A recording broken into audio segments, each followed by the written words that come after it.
Hi, welcome to Voices of Somerville, a program brought to you by the Office of Somerville Commissions, a program of the Health Department for the City of Somerville, and it's co-sponsored by the Communications Department. And we bring this program to you on a monthly basis, and today's episode, I'm glad to share, is restorative justice. And to help us talk about it, to learn more about restorative justice, is my friend George Halfkenny, social justice advocate and well experienced in what restorative justice is. So we're going to walk through what it is and some of what we think is what we're trying to build here in our community. So stay tuned and watch how we bring this out. So George, thank you for coming. Thank you. Good to be here. So we want to, talk about what are the basics of social justice, and I did want to kind of find a little bit about what brings you into social justice. So let's just kind of hear your story. Sure. Well, my story as it pertains to restorative justice really pertains to reentry and getting returning citizens coming out of incarceration, addiction, any kind of traumatic situation, domestic violence victims, a way to come back into the community and be welcomed and be supported.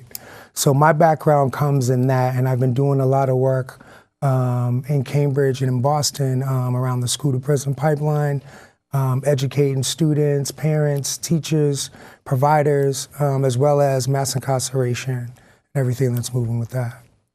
And the reason why George and I are working on this, we are really interested in community-based restorative justice and the skills that everyone in the community can have, and trying to spread this so that it's available to everybody to use as a model.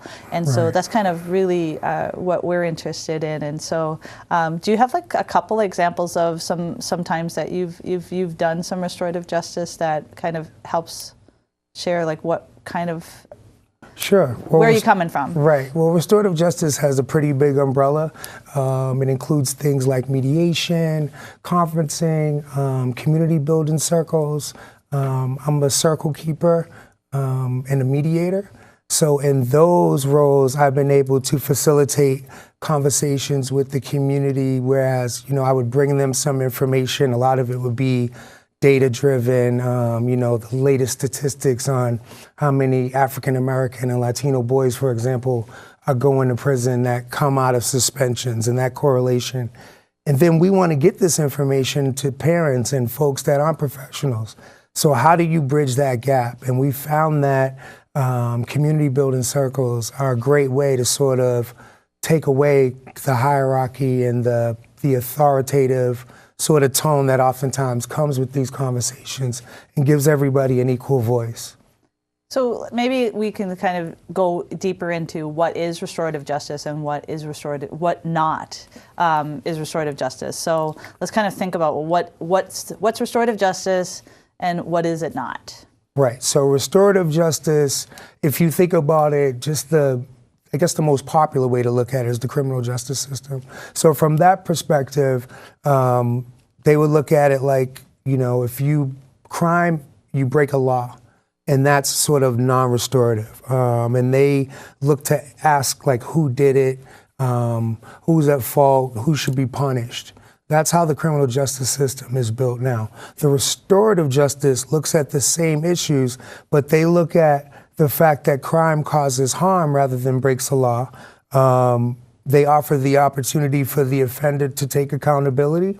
And also, most importantly, I think, they give victims an opportunity to participate in the rehabilitation process, so it gives them a voice.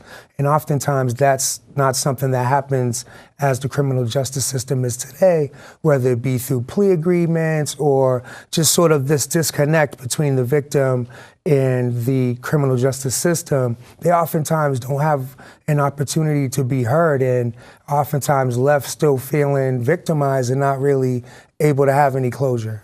So this provides a great forum for that. It is a great forum. And so we're talking about a re-understanding of whether it is a crime and something that must be penalized by sending someone away, and saying this is a harm that is an out of balance situation. Exactly. And that we're trying to bring back a balance to the person who's harmed and person who has caused harm, and bring that balance back together to understand what was the harm, identifying it, speak it into a group, and say, this is what has happened. Sure. And maybe a little bit of examination for the group, the person who's harmed and hasn't, to kind of look at what caused it. And it's a ripple effect, and the voice that's oftentimes left out is the effects of harm on the community. If somebody snatches a purse or steals something from a store or commits an act of violence, nobody considers the store owner or the bystander or the witness that saw that and how that affected them. This provides them an opportunity to, say, hey, when that happened, I was affected this way. And what I found, in my work so far is that oftentimes the offenders don't have an idea just how far that ripple goes out. And in hearing that, and I'll give you an example. We did a mediation. A young man had snatched a woman's iPhone off a train. And the MBTA police asked us to do a mediation in lieu of sending this kid to juvenile, jail. He was 14 at the time, and the woman came in and she met with him, and she said, I use this phone for my cancer treatments. I have cancer, so all of my information's in here, my doctor's information, my pictures of all my family. This phone is so important. The kid, he started crying. He really got to see the effects of what he was doing to somebody. That just would not have happened in the traditional way the criminal justice system is set up. Further, that young man was able to apologize. He was able to take responsibility, and he went on to volunteer at the same hospital that the woman gets treatment for, to sort of pay it back. And from what I understand, he's been doing well since. But it gave not only the victim, but the offender and his family an opportunity to sit down and say, how can we collectively look at this harm that happened and learn from it, all of us, and grow from it, and take roles individually in making sure that it is a teachable moment, one that doesn't have to be repeated. So when you're looking at the two different strategies, really, if you're looking at the criminal justice system versus restorative justice, criminal justice system is asking some questions, and the restorative justice is looking at asking it from a different perspective. Right. What do you think of that? If the criminal justice is saying, what law was broken, right, and how do we punish the person? Whereas the restorative justice is looking at it from a different perspective. So what do you think about that? Well, I think you're exactly right. There are specific questions, and those questions are like, who did it, who's going to pay for it, and where are they at? How do we punish them? And restoratively, you ask, what was the harm done? And that makes it a much bigger question. That means you can include folks like the community and the bystander and the neighbor and the family member, all people that are invested. What needs have arisen based upon this? What do we need now is another question that's asked. And then who can meet those needs? And it's such an empowering, one of the things that happens, especially with crime, is that there's a sense that your power was taken away from you. As a victim, you feel powerless. As a communities are often overwhelmed by crime, and that's overwhelmed. You're powerless to do anything about that. This process empowers people in that it lets them take a stake and a role in how these questions are answered and what we can do moving forward collectively as a community, the perpetrator, the victim, and those folks that care about them together to make our community safer and more positive without that sort of element coming into play. So what I'm hearing you say is maybe recidivism is impacted, that we might see someone who learns that, wait, there's a harm that's caused by me grabbing this iPhone or writing graffiti on a snowbank, right? And they start to recognize, well, how does that impact the local community? And And I think the data numbers will say that we will see a better impact for future crime by having everybody examine both sides of the story. People, they say if people knew better, they would do better. And oftentimes the folks that are doing it don't know the full implications of what they're doing. They don't know that there are options, that there are alternatives. They don't know that, they could be welcome. And oftentimes, and I'm someone also who comes from that background. I had a juvenile past, I was a troubled kid growing up in this area, and nobody told me that I was affecting other people. I thought it was just me against the world, and a lot of young people feel that way. Right.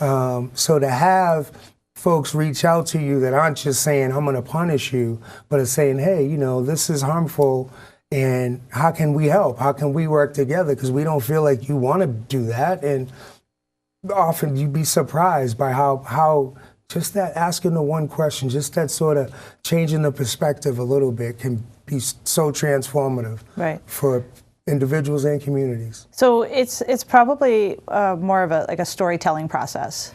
It right? is. It is definitely. Where there's a process that we go through when we do restorative justice. There's stages that we go through, and we are learning about what happened, and there's an unfolding of a story from the perspective of the person who has been harmed and the person who has caused harm, right? And then we're also looking at how do we go through the different steps in a circle, right?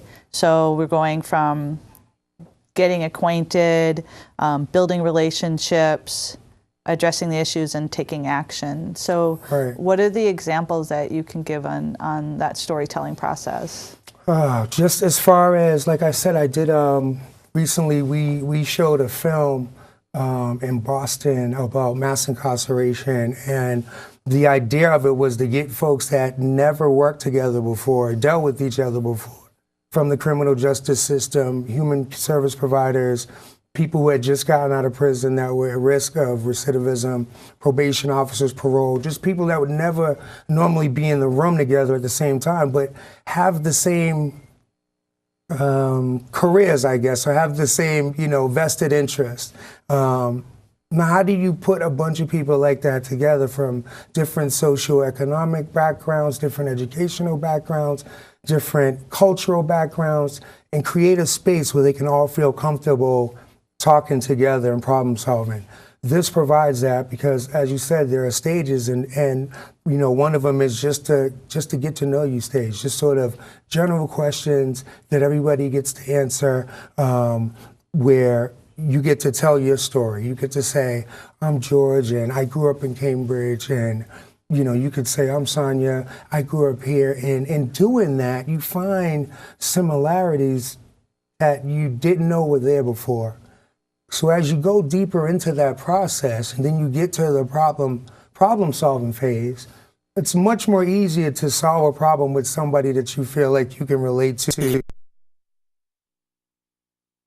with someone that you feel sort of separate from. Right. So this really facilitates that part of the process. It's making a community. Right. Right. So we come together as a group. We're sitting in a circle, closely connecting, and sharing that we all want to feel like we contribute. We want to feel that others are contributing to us.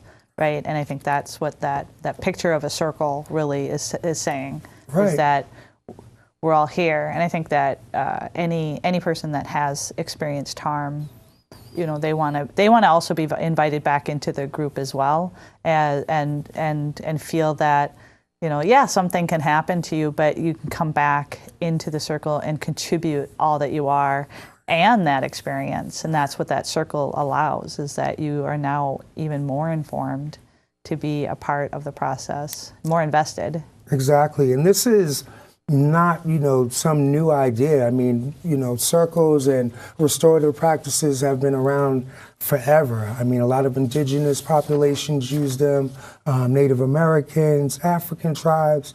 That's how they would handle the business of their community. They would sit in a circle. Or if anybody's ever seen any, movies about Indians, you would see them sitting around and they'd be sharing the peace pipe. But that was really how they decided if they were going to go to war, if there was going to be a marriage, there was some kind of dispute within the community. Everybody got to say how it impacted them and offer up their advice to how to get it fixed. That doesn't happen with us. We're so siloed and separated. One person does something and they're punished, but the punishment has an effect, the offense has an effect, and it has an effect on the bigger population.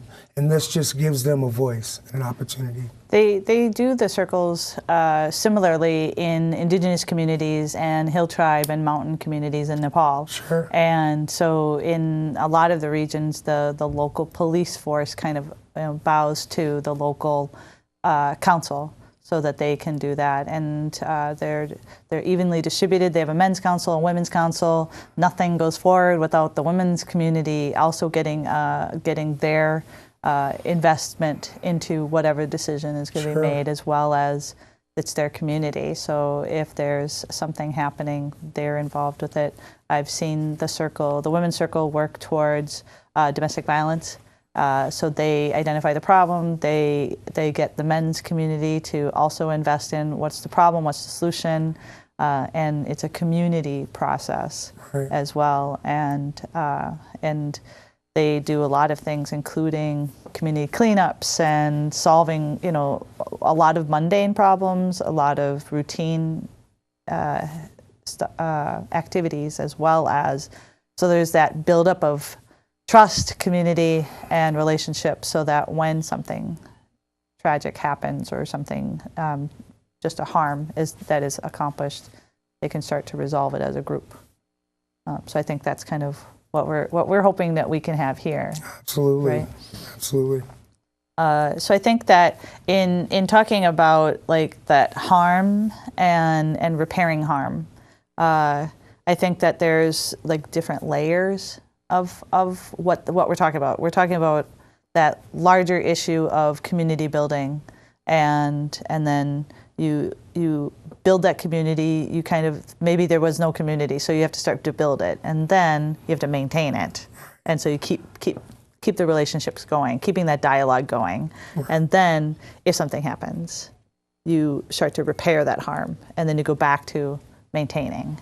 Right. So the best ideal is where you're always in that maintenance phase. I mean, in a perfect world, according to me, again, I'm a little biased as a circle keeper, there would be community circles. There would be a dedicated space where the community could go to interact with government, to interact with the schools, to interact with each other, to support folks that are coming home from prison, coming home from the war, coming out of an abusive relationship, traumatic accident. Like anything. Transition homes for you could put drug and alcohol. Exactly, right? Because these folks, I mean, like it or not, love it or not, are going to come back. They're going to come back to the community. And, do you want these people coming back to a place where they feel marginalized and isolated and, away from everything? Or do you want to offer up and say, hey, you know what? Yeah, you had some trouble and we care. We're not saying that what you did was okay.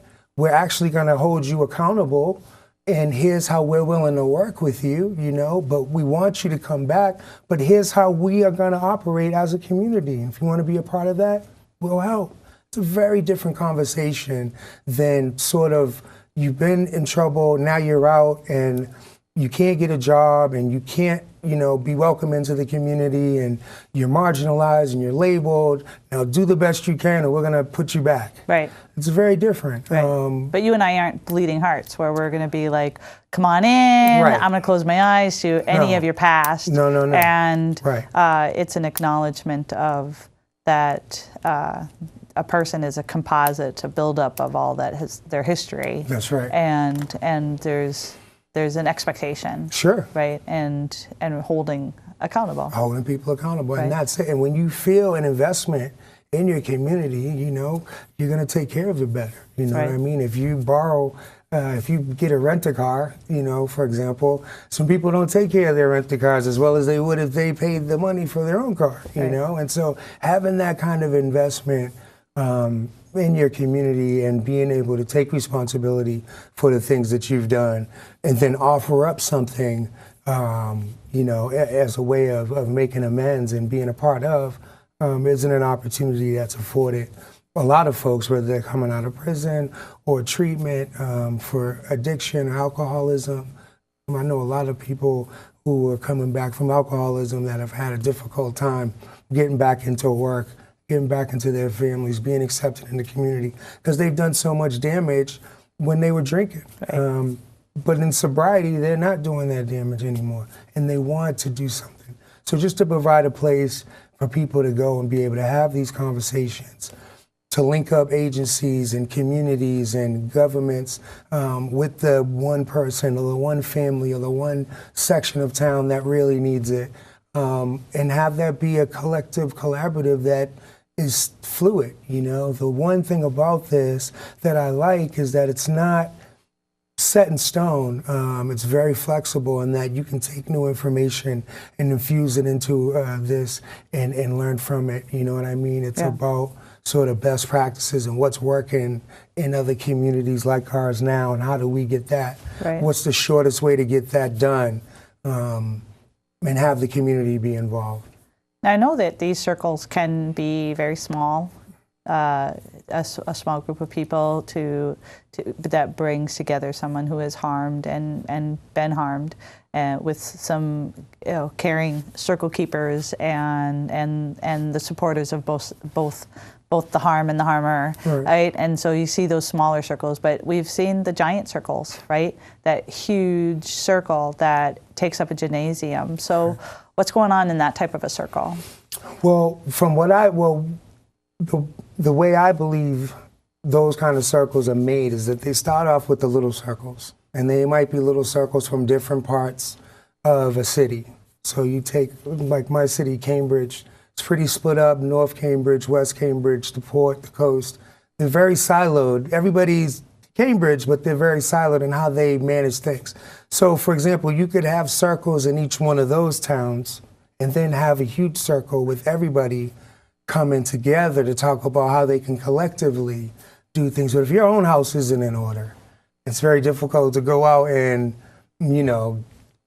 get the collective house in order, if you will. So to have those sort of smaller conversations and then ripple out into a bigger one has been great.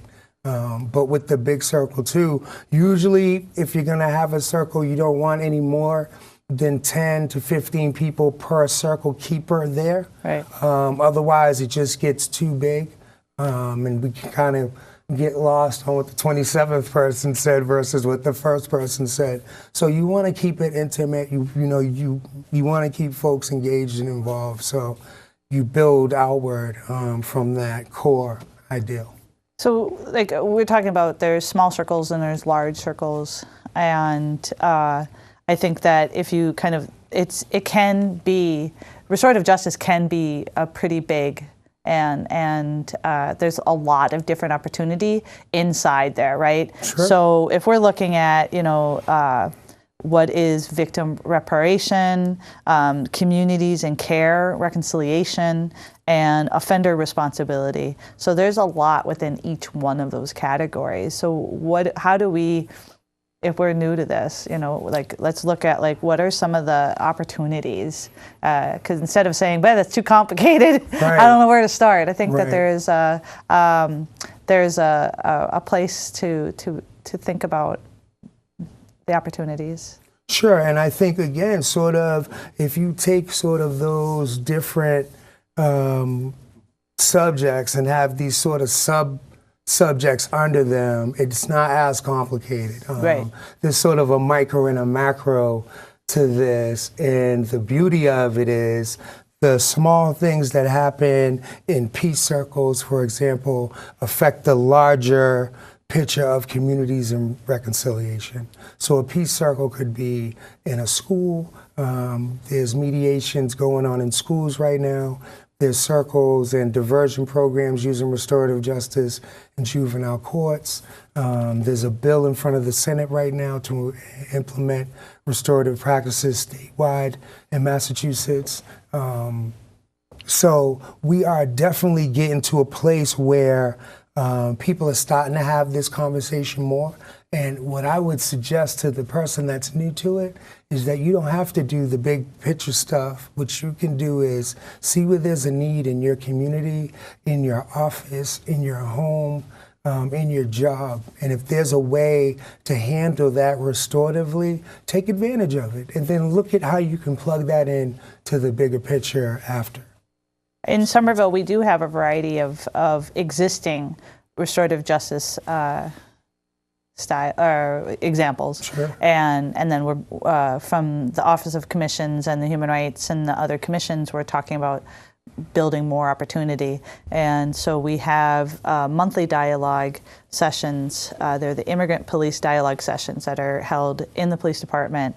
And it's trying to maintain a relationship so that if something happens, we can examine it within that model. And it's built off of a trusting relationship. So we try to have as many immigrant community members coming to that. And then we're looking to start new dialogue sessions between different communities as well, using the circle model, right? So we have some coming up.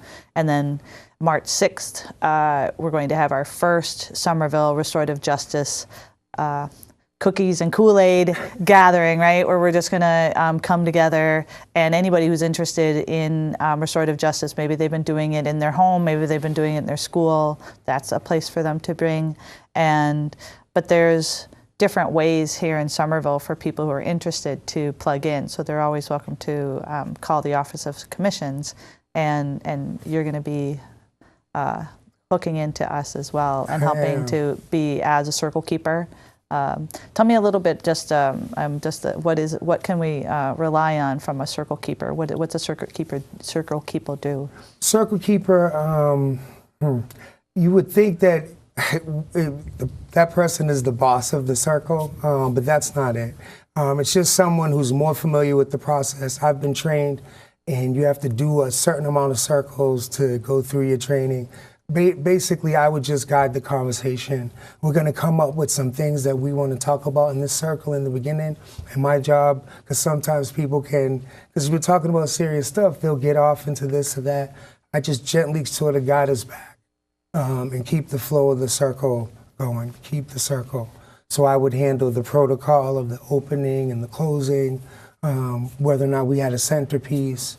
Oftentimes we'll have a centerpiece that reflect our common values, and we can often go back to that in case we get taken off to remember why we're here and why we're all doing this very important work. So I think that's what we're going to be doing is talking about the vocabulary and learning, who are the circle keepers that we have available in Somerville, building community around that and finding as many opportunities as we can. Well, I'm looking forward to it. Right? That's for sure. So final thoughts, like what are some things that, really, if someone's going to take away from 30 minutes of listening to us talk about restorative justice, what's some final thoughts that you really want someone to walk away with?